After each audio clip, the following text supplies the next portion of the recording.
வணக்கம். மாலை முரசு செய்திகளை விரிவாக பார்ப்பதற்கு முன் தலைப்புச் செய்திகள். காவிரி நீர்பிடிப்பு பகுதியில் தொடர்ந்து மழை பெய்து வருவதால் கர்நாடக அணையிலிருந்து நீர் திறப்பு அதிகரிப்பு. தமிழக எல்லையான பலிகுண்டிலுவிற்கு 45,000 கன அடி நீர் வந்து கொண்டிருப்பதால் மக்களுக்கு வெள்ள அபாய எச்சரிக்கை.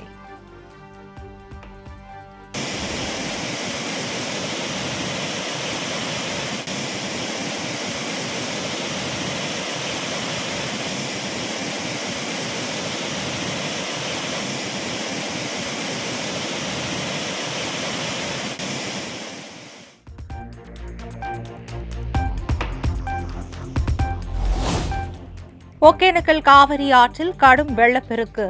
அருவியில் குளிக்கவும் பரிசில் இயக்கவும் 4வது நாளாக தடை நீடிப்பு.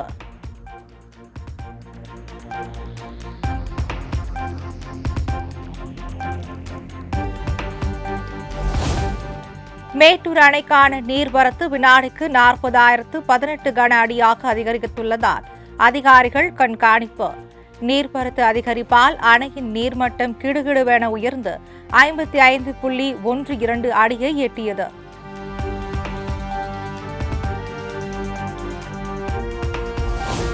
மேட்டுப்பாளையம் பவானி ஆற்றில் 4வது நாளாக வெள்ளப்பெருக்கு.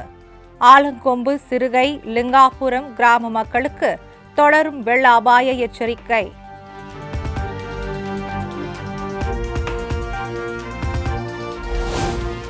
கோவை சிறுவாணி அணையின் நீர்பிடிப்பு பகுதியில் தொடர்ந்து கனமழை.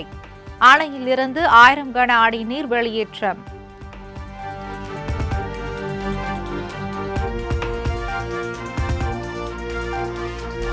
நீலகிரி மாவட்டத்தில் கடந்த 24 மணி நேரத்தில் அதிகபட்சமாக அவலாஞ்சியில் 216 மில்லிமீட்டர் மழை பதிவு.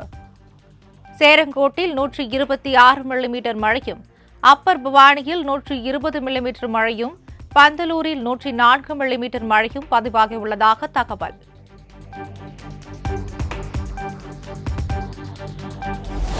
வடமேற்கு வங்கக்கடல் பகுதியில் உருவாகியுள்ள காற்றழுத்த தாழ்வு பகுதி நாளை மேலும் வலும் பெற வாய்ப்பு.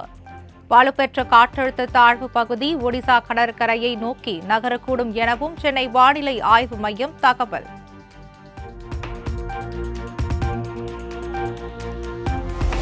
நீலகிரி மாவட்டத்தில் இன்று மிக கனமழைக்கு வாய்ப்பு. கோவை, திருப்பூர், தேனி, திண்டுக்கல் மாவட்டங்களில் கனமழைக்கு வாய்ப்புள்ளதாக வானிலை மையம் கணிப்பு.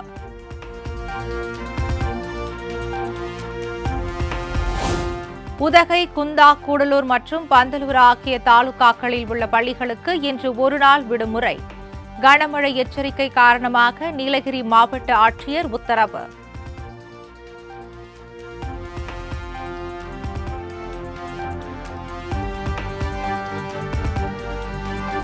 கனமழை எச்சரிக்கை காரணமாக புதுச்சேரி மாநிலம் மாஹே பிராந்தியத்தில் பள்ளி, கல்லூரிகளுக்கு இன்று விடுமுறை.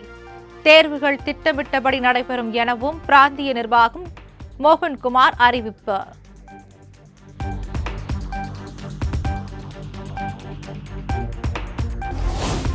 ஆன்மீக பயணம் செல்ல மக்களுக்கு பல்வேறு திட்டங்களை செயல்படுத்தப்படுகிறது. இந்து சமய அறநிலையத்துறை அமைச்சர் சேகர் பாபு பேட்டி. ஆடி மாத பயணத்திற்கு 1000 நபர்களை கட்டணமில்லாமல் 60 வயதிற்கு மேற்பட்டு 70 வயதிற்குள்ள மூத்த குடிமக்களை 1000 பேர்களை இந்த ஆண்டு ஆன்மீக சுற்றுலா அழைத்து செல்வதற்கு ஏற்பாடு செய்யப்பட்டிருக்கின்றது. முதல் கட்டமாக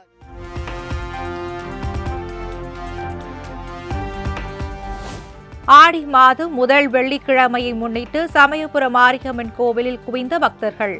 அதிகாலையில் முதலே நீண்ட வரிசையில் காத்திருந்து சுவாமி தரிசனம்.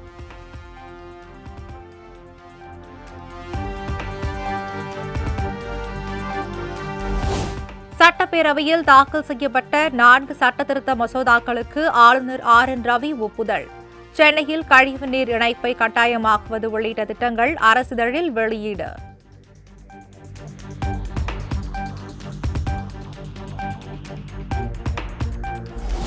சென்னை காவல் சட்டத்தை மற்ற நகரங்களுக்கும் விரிவாக்கம் செய்யும் மசோதாவுக்கு ஆளுநர் ஒப்புதல். புதுக்கோட்டை, திருவண்ணாமலை உள்ளிட்ட 4 நகராட்சிகளை மாநகராட்சிகளாக தரம் உயர்த்தும் மசோதாவுக்கு ஒப்புதல் அளித்தார்.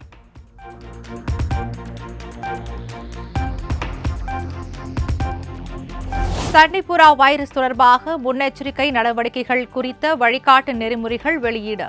மனிதர்கள் வசிக்கும் இடங்கள், கால்நடை கொட்டகைகள் உள்ளிட்ட இடங்களில் மருந்து தெளிக்க அறிவுறுத்தல்.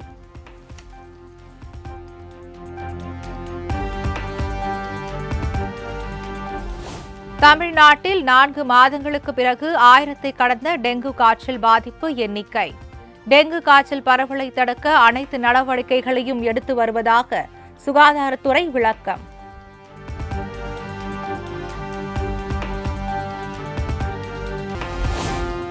நீட் தேர்வு மதிப்பெண் விவரங்களை தேர்வு மையங்கள் வாரியாக நாளை பிற்பகல் 12 மணிக்குள் இணையதளத்தில் வெளியிட வேண்டும்.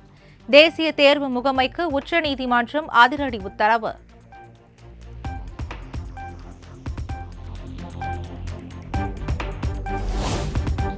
டிஎன்பிஎஸ்சி குரூப் 2, 2A தேர்வுக்கு விண்ணப்பிக்க இன்று கடைசி நாள்.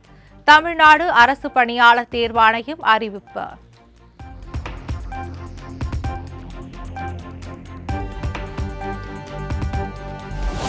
இளங்கலை படிப்புகளுக்கான மத்திய பல்கலைக்கழக நுழைவுத் தேர்வில் நடைபெற்ற குளறுபடி விவகாரம். பாதிக்கப்பட்ட மாணவர்களுக்கு இன்று மறுதேர்வு.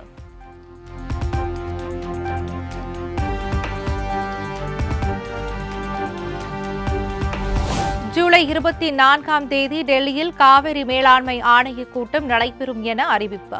தமிழ்நாடு, கர்நாடகா, கேரளா, புதுச்சேரி மாநில நீர்வளத்துறை அமைச்சர்களுக்கு ஆணைய தலைவர் அழைப்பு.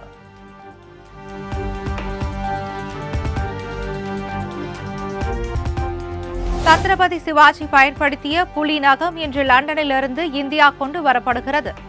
மகாராஷ்டிரா மாநிலம் சதாரா நகரில் உள்ள சிவாஜி அருங்காட்சியகத்தில் வைக்கப்படுகிறது.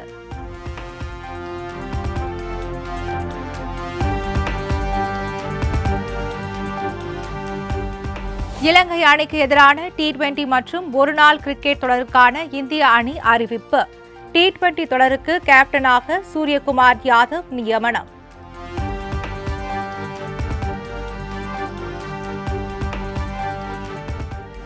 ஆசிய கோப்பை மகளிர் கிரிக்கெட் போட்டி இன்று தொடக்கம். முதல் போட்டியில் இந்தியா, பாகிஸ்தான் அணிகள் பல பரீட்சை.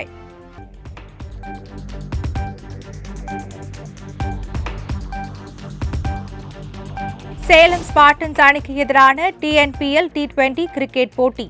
23 ரன்கள் வித்தியாசத்தில் சேப்பாக் சூப்பர் கில்லிஸ் அணி அபார வெற்றி.